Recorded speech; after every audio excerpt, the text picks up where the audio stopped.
45 लाख आपले शेतकरी जे आहेत यांचा विमा आपण उतरवलेला आहे। विमा उतरवलेल्या शेतकऱ्यांना याच्या व्यतिरिक्त आता त्याचं कॅल्क्युलेशन चाललेलं आहे, पण याच्या व्यतिरिक्त अगदी कन्झर्वेटिव्ह साईडला जरी आपण पकडलं तरी ज्यांचं पूर्ण नुकसान झालेलं आहे अशा शेतकऱ्यांना साधारणपणे 17,000 रुपये हेक्टरी विम्याचे। राज्यभरातील शेतकरी बांधवांसाठी आली आहे मोठी आनंदाची बातमी। खूप दिवसाची पीक विम्याची प्रतीक्षा अखेर संपलेली आहे। शेतकरी बांधवांच्या खात्यावरती आता राज्य शासनाने पीक विम्याची रक्कम आता वाटपास सुद्धा सुरुवात केलेली आहे। शेतकऱ्यांच्या आता ऐन पावसाळ्याच्या वेळी लागवडीसाठी आता शेतकऱ्यांना दिलासा मिळावा यासाठी शेतकऱ्यांच्या खात्यावरती 2 ते 3 वर्षाचा रखडलेला पीक विमा आता मंजूर करून शेतकऱ्यांच्या खात्यावरती जमा करण्याचा निर्णय हा राज्य शासनाने घेतलेला असून सर्व शेतकरी बांधवांना यामार्फत मोठा फायदा, मोठा दिलासा आणि मोठी आनंदाची बातमी आता समोर आल्याचं चित्र पाहायला मिळत आहे। फक्त आता लक्ष देऊन व्हिडिओला शेवटपर्यंत बघत चला। कोणकोणते शेतकरी या पात्रतेमध्ये बसणार आहे, ही 2 कामे जर तुम्ही केली तर तुम्ही सुद्धा या पात्रतेमध्ये बसू शकता, जेणेकरून तुम्हाला पीक विम्याचा लाभ मिळेल व तुमच्या खात्यावरती सुद्धा पीक विम्याची ही जी रक्कम आहे ती तुमच्या खात्यावरती जमा होईल। तुम्हाला पीक विम्याची रक्कम जमा झालेली आहे का? PM किसान योजना व नमो शेतकरी योजनेचे हप्ते सुद्धा जमा झालेले आहेत का? कमेंटद्वारे नक्की कळवा। तालुका व जिल्हा नक्की सांगा, जेणेकरून तुमच्या तालुक्या व जिल्ह्याबद्दल नक्की अपडेट घेऊन येण्याचा प्रयत्न करू। बघा, पीक विमा जमा, मोठी खुशखबर बघू शकता। पीक विम्यापासून वंचित असणाऱ्या सर्व शेतकरी बांधवांसाठी सरकारमार्फत मोठी आनंदाची आणि महत्त्वपूर्ण आणि दिलासा देणारी बातमी आता समोर आलेली आहे। 3 वर्षाचा रखडलेला पीक विमा होता, पीक विमा आज मिळणार आहे। बघा, पीक विमा खूप दिवसांचा मिळणार होता, परंतु तो आज मिळणार की उद्या मिळणार अशा प्रतीक्षेत असलेल्या सर्व शेतकरी बांधवांसाठी ही मोठी खुशखबर आणि दिलासा देणारी आनंदाची महत्त्वपूर्ण अशी बातमी आता समोर आलेली आहे। त्यासाठी लक्ष देऊन आता व्हिडिओला शेवटपर्यंत बघत चला। यामध्ये कोणते काम करायचं आहे बघा। खूप दिवसाचा रखडलेला बघा पीक विमा आता शेतकऱ्यांच्या खात्यावरती जमा करण्याचा निर्णय शासनाने घेतलेला असून त्यासाठी शेतकऱ्यांनी ही 2 कामे केली असेल तर त्यांच्या खात्यावरती रकमेचं वाटप होणार आहे। आता DBT मार्फत म्हणजेच की डायरेक्ट डेबिट ट्रान्सफर मार्फत सर्व शेतकरी बांधवांच्या खात्यावरती राज्य शासनामार्फत जमा झालेला आहे। ही फक्त 2 कामे केली असेल तर सर्व शेतकरी बांधवांच्या खात्यावरती ही रक्कम आता जमा केली जाणार आहे। ही कोणती कामे आहे ती लगेच आता व्हिडिओमध्ये बघणार आहोत, त्याकरिता लक्ष देऊन आता व्हिडिओला शेवटपर्यंत बघायचं आहे। यामध्ये बघा शेतकरी मित्रांनो, तुमची KYC बघा। जर तुमची KYC पूर्ण झालेली असेल तर तुमच्यासाठी आनंदाची बातमी आहे। जर तुमची पूर्ण नसेल तर तुम्ही ही 2 कामे लवकरात लवकर करून घ्या, जेणेकरून तुमच्या खात्यावरती पूर्णपणे रक्कम जमा होईल। बघा, ही कोणती कामे आहे ती लगेच बघणार आहोत। यामध्ये बघा, पहिलं काम आहे म्हणजेच की तुमचं फार्मर ID बघा।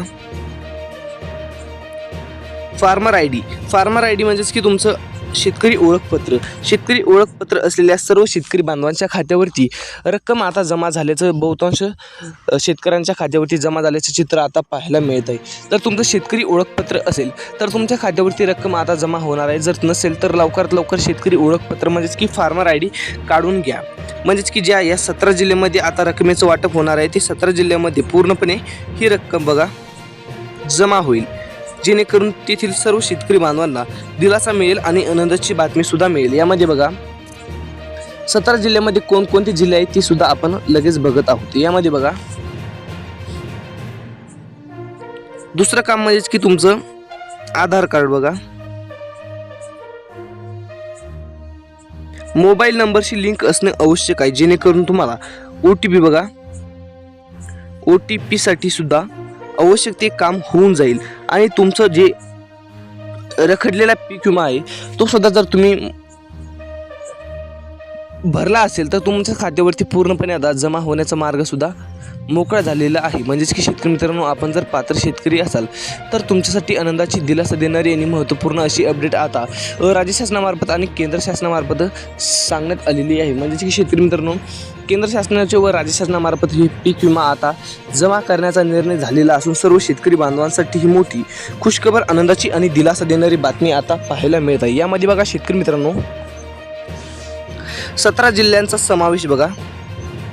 17 जिल्ह्यांचा समावेश यामध्ये झालेला आहे. यामध्ये बघा सर्वात प्रथमचा जिल्हा म्हणजेच की शेतकरी मित्रांनो, प्रथमचा जिल्हा बघा वर्धा जिल्हा. बघा वर्धा जिल्ह्यातील जे शेतकरी पात्र आहेत तसे वर्धा जिल्ह्यातील सर्व शेतकरी बांधवांच्या खात्यावरती पूर्णपणे आता रकमेचं वाटप झालेलं आहे. म्हणजे की शेतकरी मित्रांनो, वर्धा जिल्ह्यातील जे शेतकरी आहेत त्यांची जर ही 2 कामे पूर्ण असेल तर त्यांच्यासुद्धा खात्यावरती आता पूर्णपणे रकमेचं वाटप सुरू झालेलं आहे. जे शेतकरी पात्र आहेत तशा सर्व शेतकरी बांधवांच्या खात्यावरती सरसकट आता पीक विमा जमा होण्यास सुद्धा सुरुवात झालेली आहे. म्हणजेच की शेतकरी मित्रांनो, जर तुमची ही 2 कामे पूर्ण असेल तर तुमच्या खात्यावरती सुद्धा पीक विमा आता जमा झालेला आहे. म्हणजे की शेतकरी मित्रांनो, तुमचे खाते सुद्धा चेक करणं आवश्यक आहे, जेणेकरून तुम्हाला महत्त्वपूर्ण आनंदाची आणि दिलासा देणारी बातमी ही कळेल. यामध्ये बघा दुसरा जिल्हा म्हणजेच की शेतकरी मित्रांनो बघा जालना जिल्हा. बघा जालना जिल्हा म्हणजेच की जालना जिल्ह्यातील सर्व शेतकरी बांधवांच्या खात्यावरती सुद्धा आता रकमेचं वाटप झालेलं आहे. म्हणजे की जालना जिल्ह्यातील जे सर्व शेतकरी पात्र आहेत असे सर्व शेतकरी बांधवांच्या खात्यावरती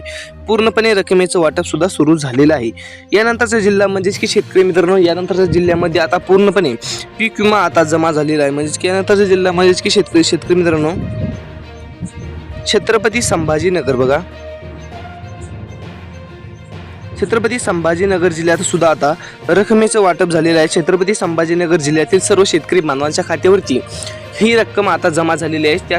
त्यामुळे सर्व शेतकरी बांधव जे पात्र असतील छत्रपती संभाजीनगरमधील त्यांच्यासाठी मोठी आनंदाची दिलासा देणारी महत्त्वपूर्ण अशी बातमी आता राज्य शासनामार्फत सांगण्यात आलेली आहे. यानंतरचा जिल्हा म्हणजेच की शेतकरी मित्रांनो बघा बीड जिल्हा. बघा चौथा जिल्हा म्हणजेच की बीड जिल्हा. बघा बीड जिल्ह्यातील सुद्धा सर्व शेतकरी बांधवांच्या खात्यावरती आता पूर्णपणे रकमेचं वाटप झालेलं आहे. म्हणजे की बीड जिल्ह्यातील जे शेतकरी पात्र आहेत अशा सर्व शेतकरी बांधवांच्या खात्यावरती पूर्णपणे रकमेचं वाटप झालेलं आहे. पात्र जिल्ह्यांच्या यादीमध्ये आता बीड जिल्ह्याचं नाव सुद्धा यामध्ये समावेश करण्यात आलेलं आहे. बघा शेतकरी मित्रांनो, यानंतरचा जिल्हा म्हणजेच की शेतकरी मित्रांनो परभणी जिल्हा. बघा आपल्याकडे आलेल्या माहितीनुसार परभणी जिल्ह्यात सुद्धा आता रकमेचं वाटप सुरू झालेलं आहे. परभणी जिल्ह्यातील जे शेतकरी पात्र आहेत अशा सर्व शेतकरी बांधवांच्या खात्यावरती सुद्धा परभणी जिल्ह्यातील शेतकऱ्यांच्या खात्यावरती आता रकमेचं वाटप सुद्धा सुरू झालेलं आहे. म्हणजेच की शेतकरी मित्रांनो, परभणी जिल्ह्यात आपण जर राहत असाल तर तुमच्यासाठी आनंदाची दिलासा देणारी आणि महत्त्वपूर्ण अशी अपडेट आता समोर आल्याचं चित्र पाहायला मिळत आहे. जे शेतकरी परभणी जिल्ह्यात राहतात अशा सर्व शेतकरी बांधवांसाठी ही मोठी खुशखबर दिलासा देणारी आणि आनंदाची बातमी आता समोर आल्याचं चित्र पाहायला मिळत आहे. परभणी जिल्ह्यातील सर्व शेतकरी बांधवांसाठी ही मोठी खुशखबर आणि आनंदाची बातमी म्हणावी लागेल. बघा यामध्ये बघा शेतकरी मित्रांनो, यानंतरचा जिल्हा म्हणजेच की धाराशिव जिल्हा. बघा धाराशिव जिल्ह्यामधील सर्व शेतकरी बांधवांच्या खात्यावरती पूर्णपणे रकमेचं वाटप सुद्धा सुरू झालेलं आहे. धाराशिव जिल्ह्यातील जे शेतकरी पात्र आहेत अशा सर्व शेतकरी बांधवांसाठी ही मोठी खुशखबर आणि आनंदाची बातमी म्हणावी लागेल. धाराशिव जिल्ह्यामध्ये पूर्णपणे आता रकमेचं वाटप सुद्धा सुरू झालेलं आहे. धाराशिव जिल्ह्यामध्ये पूर्णपणे रकमे आता पात्र शेतकरी बांधवांच्या खात्यावरती जमा झालेली आहे. जे शेतकरी पात्र आहेत अशा सर्व शेतकरी बांधवांसाठी ही मोठी खुशखबर आनंदाची आणि दिलासा देणारी बातमी म्हणावी लागेल. कारण की आता धाराशिव जिल्ह्यामध्ये सुद्धा पूर्णपणे रकमेचं वाटप सुरू झालेलं होतं. जे आता वाटप सर्व शेतकरी बांधवांच्या खात्यावरती रकमेचं पीक विम्याची रक्कम आता जमा झालेली आहे असं म्हटलं तरी काहीच हरकत राहणार नाही. कारण की आता जमा झाल्याचं चित्र आता आपल्याला व्हिडिओमध्ये पाहायला मिळत आहे. म्हणजे शेतकरी मित्रांनो, पूर्णपणे आता शेतकरी बांधवांच्या खात्यावरती आता पीक विम्याचा दावा आता मंजूर झालेला असून सर्व शेतकऱ्यांना यामध्ये लाभ मिळालेला आहे. अधिक माहितीसाठी आताच आपल्या YouTube चॅनलला सबस्क्राईब करा. धन्यवाद.